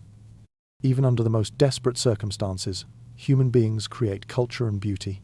In spaces designed for bare survival, art flourishes. Music sounds, stories are told, rituals are performed. The impulse to create meaning, beauty, and cultural expression isn't luxury or frivolity. It's fundamental to human existence. Deny humans the capacity to create culture, and they create it anyway, finding ways to make meaning in the most constrained circumstances. Human beings create ethical systems spontaneously. In the absence of imposed authority, communities develop codes and values governing behavior. These codes often emphasize loyalty, fairness, and reciprocity. They emerge not from official instruction, but from the practical requirements of community survival. This suggests that human ethical impulses aren't primarily products of civilization, imposing morality on natural savagery. Instead, ethical consciousness emerges from human sociality itself. We're naturally disposed toward creating justice, fairness, and reciprocal obligation. Hidden communities reveal human capacity for sophisticated organization. Humans naturally create hierarchies, systems of authority and responsibility, mechanisms for collective decision-making. Yet when freed from imposed hierarchy, the hierarchies that emerge tend to be more responsive to community needs and more legitimately grounded in actual authority relationships. This suggests that hierarchy itself isn't natural or inevitable, but that when hierarchy emerges organically, rather than being imposed, it tends toward greater justice and responsiveness. Human beings demonstrate remarkable ingenuity and problem-solving capacity when faced with impossible circumstances. Underground communities solved problems of housing, food security, community organization, and meaning-making using minimal resources and no external support. They developed technologies and systems that sophisticated contemporary minds often fail to appreciate. This ingenuity isn't something that emerges only in privileged circumstances. It emerges when humans are desperate enough to require it. Perhaps most importantly, hidden communities reveal that humans are fundamentally social beings who create belonging regardless of circumstances. Even in spaces of extreme marginalization, even in communities formed under duress through shared exclusion, people create bonds, maintain relationships, express loyalty and love. The fundamental human need for community appears to be nearly inextinguishable. No amount of marginalization or exclusion seems to prevent humans from creating connections and collective meaning. These observations have radical implications. If humans naturally tend toward cooperation and reciprocity when freed from imposed hierarchy, if ethical consciousness emerges spontaneously rather than requiring external imposition, if sophisticated organization and problem-solving emerge even in desperate circumstances, then the argument that hierarchical, coercive systems are necessary for creating order becomes questionable. The evidence from hidden communities suggests instead that humans are capable of creating genuinely just and functional societies when freed to do so. Yet our contemporary world remains organized through massive coercion and hierarchy. If human nature tends toward cooperation and justice, why does so much force remain necessary to maintain inequality and hierarchy? The answer suggests that hierarchy and inequality aren't natural or inevitable, but actively maintained through violence and ideological work. Understanding hidden communities as expressions of underlying human capacities for justice and cooperation makes this maintenance of coercion appear not as necessary expression of human nature, but as actively imposed distortion of it. If we accept that marginalized populations, when excluded from legitimate society, create alternative societies that sometimes function more equitably than dominant society, and if we recognize that humans naturally tend toward cooperation and justice when freed from imposed hierarchy, then studying hidden worlds becomes an exercise in imagining alternatives. Victorian underground communities demonstrate something that radical theorists have argued, but never fully proven: that more just societies are actually possible because humans have already created them, repeatedly, in response to necessity. What would be required to eliminate the conditions that create hidden communities? The requirements are neither mysterious nor utopian. Genuine material security for all populations is possible in wealthy societies. It requires redistributing existing resources. Political participation and agency could be expanded enormously by democratizing economic decision-making and corporate power. Dignity and respect could be generated through systems that treat all humans as inherently valuable, rather than as resources to be exploited. Meaningful work could be created through focusing human activity on genuine needs rather than artificial wants. Community belonging could be fostered through organizing society around genuine relationships, rather than through market mediation of all human interactions. These aren't utopian impossibilities. Several contemporary societies have approximated them more successfully than others. Some Scandinavian countries have achieved higher levels of material security, political participation, and community belonging than most societies. Indigenous communities have maintained more equitable social organization for centuries.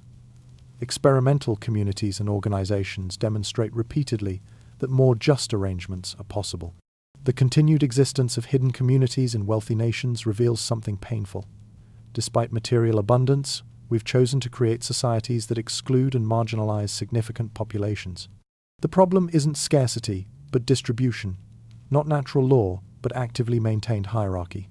We could create surface societies so just and equitable that underground alternatives became unnecessary. We choose not to. Perhaps the most radical lesson from studying hidden communities is that the first step toward justice isn't creating new systems, but rather stopping the work that maintains existing ones. The elaborate machinery of denial, surveillance, control, and hierarchy that keeps unequal systems functioning is actively maintained. If that maintenance were withdrawn, if we stopped working to perpetuate inequality, more just arrangements would likely emerge. We know this because history repeatedly demonstrates it. Every time external coercion relaxes, humans begin creating more equitable systems. The documentary evidence from hidden communities isn't just historical artifact. It's testimony to human possibility. It's demonstration that when given space and necessity, humans create justice. It's proof that alternatives aren't merely theoretical, but have already been achieved, even in the worst circumstances. Using this knowledge, this historical evidence of human capacity, becomes the crucial work of imagining and building more just futures. We've traveled deep into darkness, through tunnels and catacombs, through the hidden structures of 19th century cities. We've encountered communities that Victorian society claimed didn't exist. We've examined evidence that contradicts everything official narratives told us about the Victorian era. Now, as we prepare to return to the surface, we must consider what this journey means for how we understand Victorian society itself, and what implications this understanding carries. The Victorian era that appears in mainstream historical narratives is fundamentally incomplete. It's the story told from above, the perspective of those who benefited from the system and had power to determine what history would remember. It's a story of progress, of technological advancement, of civilization expanding and improving. It's a story that celebrates order, rationality, and achievement. And in many respects, these things are accurate. The Victorians did advance technology.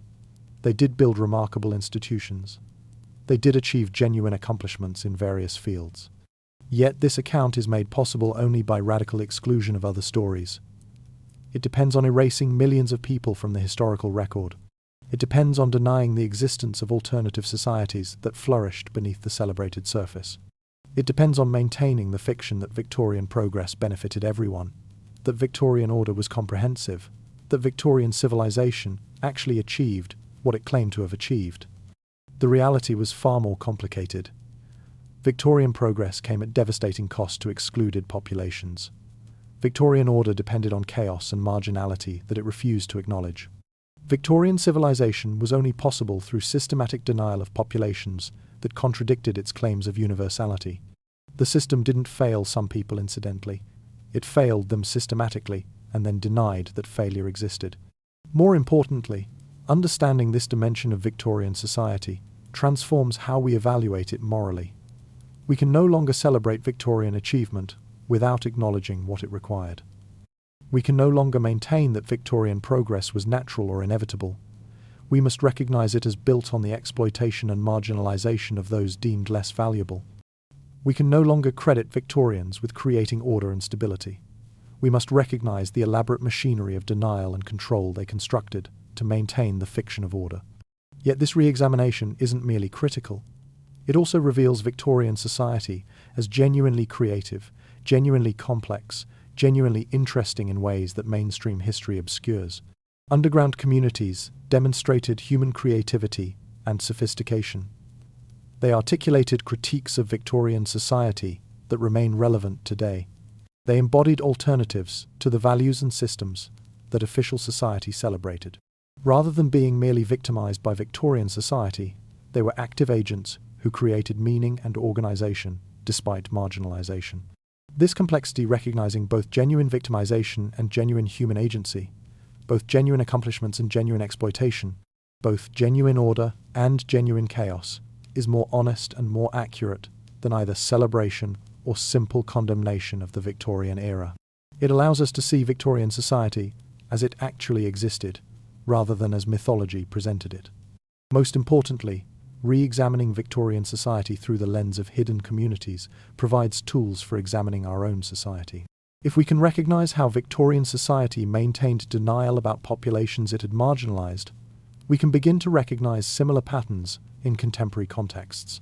If we can see how Victorian progress obscured exploitation, we can begin to examine contemporary progress claims more critically.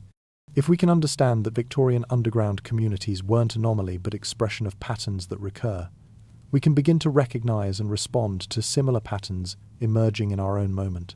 Despite efforts at erasure and the natural processes through which marginalized histories disappear, remarkable evidence of Victorian underground communities has survived. Scattered across archives, embedded in documents created for other purposes, preserved in physical remains beneath contemporary cities. This evidence tells stories that official history has largely forgotten. Understanding what survived and how it can be accessed is crucial for any comprehensive understanding of the Victorian era. Archaeological evidence represents one of the most direct forms of testimony. Modern excavation projects beneath London and other Victorian cities have uncovered physical remains of underground communities. Artifacts suggest daily life pottery, tools, household items. Structures reveal the architecture and spatial organization of hidden worlds. Human remains document the people who lived in these spaces. Each discovery adds to our understanding of what existed beneath the surface. Projects like the Museum of London's ongoing excavations of underground London continue to produce evidence that contradicts official narratives. Archival documents preserved in administrative systems contain indirect but powerful testimony. Police reports documenting raids describe the spaces, populations, and organization of underground communities. Criminal court records contain testimony from those who lived underground or moved between worlds. Census records, tax documents, and administrative files contain evidence of populations that official narrative claimed didn't exist.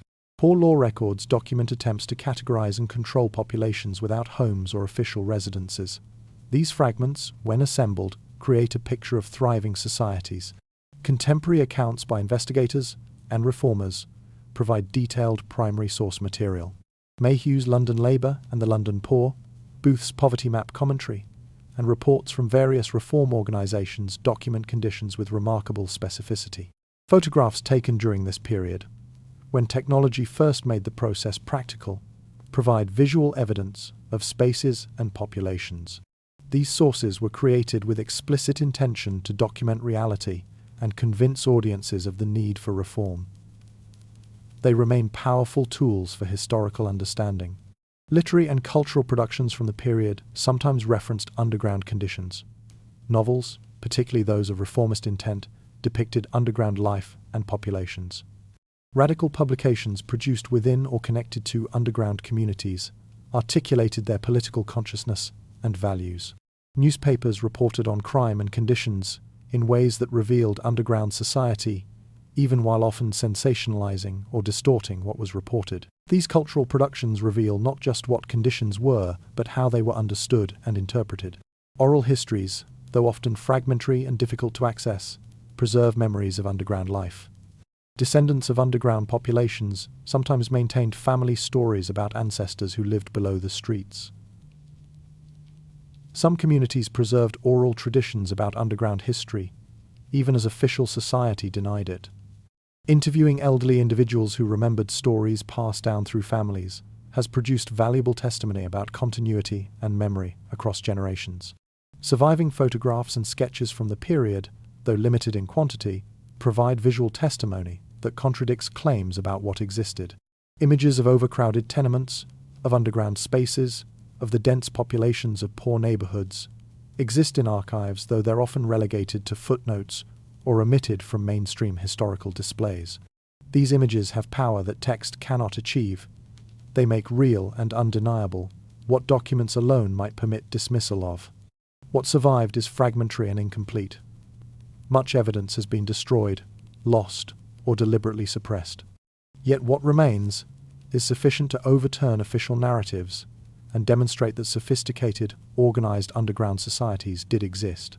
The work of contemporary historians, archaeologists, and researchers is to locate this evidence, interpret it, and reintegrate it into historical understanding. This work is ongoing and incomplete, but it's recovering understandings that had been nearly lost. For all the evidence that survives, and all the effort to recover underground history, vast dimensions of underground experience remain unknowable. Most underground residents were illiterate, leaving no written record of their thoughts, philosophies, or understandings of their own experiences. Daily life in underground communities occurred in spaces where no external observer recorded what happened. The internal politics, relationships, and emotional lives of underground communities remain largely opaque. Moments of beauty, intimacy, ordinary life, the texture of actual lived experience, can only be partially reconstructed from fragments. This acknowledgement of gaps in knowledge is important both for intellectual honesty and for respecting the privacy and dignity of those whose lives we study. Some aspects of people's lives appropriately remain private, not available for historical consumption or contemporary interpretation. The refusal to pretend we know everything is itself a form of respect. The danger of incomplete evidence is that it invites speculation, stereotype, and projection of contemporary assumptions onto historical people. When we don't know what actually happened or what people actually thought, we fill gaps with assumptions that reveal more about our contemporary perspectives than about historical reality. The underground residents become blank screens onto which we project our values, our judgments, our interpretations.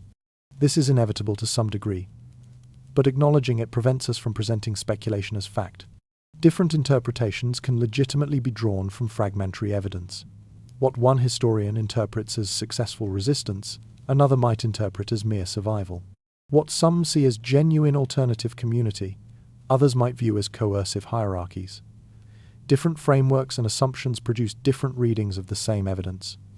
Acknowledging that multiple interpretations are possible prevents any single account from claiming to be the final truth about complex historical phenomena. The existence of gaps is also a reminder that historical subjects were real people with autonomy and privacy, not merely historical materials available for unlimited examination. Some aspects of lives lived in darkness appropriately remain in darkness.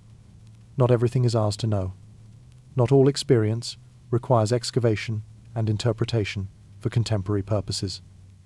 Sometimes respect means accepting mystery, living with incomplete knowledge, accepting that historical understanding will always be partial and provisional is appropriate scholarly humility. It prevents the arrogance of claiming to fully understand phenomena from fragments. It prevents the imposition of contemporary frameworks onto people who understood their worlds according to different principles. It opens space for ongoing discovery and reinterpretation as new evidence emerges or as different questions are asked of existing evidence. Yet gaps shouldn't be excuse for dismissing what can be known. The evidence that survives is sufficient to overturn denial. It's sufficient to demonstrate that significant underground populations existed. It's sufficient to suggest the sophistication and organization of those communities. It's sufficient to challenge official narratives. We don't need complete knowledge to make meaningful historical claims. We need enough evidence to overturn denial and enough humility to acknowledge incompleteness. We've descended into history and emerged with understanding transformed. The Victorian era that we thought we knew has become stranger, more complex, more troubling. An entire world existed beneath the world we thought was complete. Millions of people lived lives that official history has largely ignored. Sophisticated societies flourished in spaces officially denied. Alternative ways of organizing human community were created and maintained despite systematic pressure against their existence. Yet this is not merely historical knowledge. This is knowledge about how human societies actually function. This is understanding that applies to our own moment as much as to the 19th century. Because the Victorian underground has largely disappeared doesn't mean the patterns have ended. The conditions that created it persist in modified forms. Inequality remains. Exclusion persists. Marginalization continues. And consequently, hidden communities continue to emerge. Beneath contemporary cities, patterns reminiscent of Victorian patterns continue. Informal settlements and slums house populations officially denied. Underground economies function to serve populations excluded from legitimate commerce. Hidden communities organize themselves to address needs that mainstream society refuses to meet. Radical political movements continue to germinate in spaces of marginalization. The pattern established in Victorian London replicates globally and persists into the present moment. Understanding this continuity should produce reflection about what it reveals about our claims of progress. We've moved beyond Victorian society in many respects. Technology has advanced enormously. Systems have changed. Yet the fundamental pattern that inequality generates marginalized populations, that marginalized populations create alternative systems, that official society denies the existence of what it has created persists. This suggests that celebrating contemporary progress without addressing the conditions that generate underground alternatives is to repeat the Victorian era of maintaining denial while depending on what is denied. The documentary evidence from the Victorian underground isn't merely historical artifact. It's testimony to human capacity and human resilience. It demonstrates that when conditions force marginalized populations to create their own systems, those systems often function with genuine sophistication and often embody values of equity and community-oriented organization. It demonstrates that the problem isn't human nature or human capacity, but the systems that channel those capacities toward exploitation and hierarchy. It demonstrates that alternatives are possible because they have been achieved, even in the worst circumstances. This knowledge can be motivation for action in the present. If we understand that hidden communities continue to emerge because conditions creating them persist, then addressing those conditions becomes urgent work. If we recognize that marginalized populations are actively agents creating alternative systems, rather than merely passive victims, then recognizing and supporting those communities becomes possible. If we understand that more equitable organization is possible because it has been achieved repeatedly throughout history, then imagining and working towards such organization becomes feasible rather than utopian. The Victorian underground disappeared, transformed, was erased from mainstream consciousness. Yet the pattern continues. What remains is the question of what we'll choose to do with this knowledge. Will we continue denying what exists beneath the surfaces of contemporary society? Or will we look directly at what we've hidden and begin the work of building surface societies, so just that underground alternatives become unnecessary. The choice remains ours. History offers testimony to what's possible. The future depends on what we choose to do with that knowledge.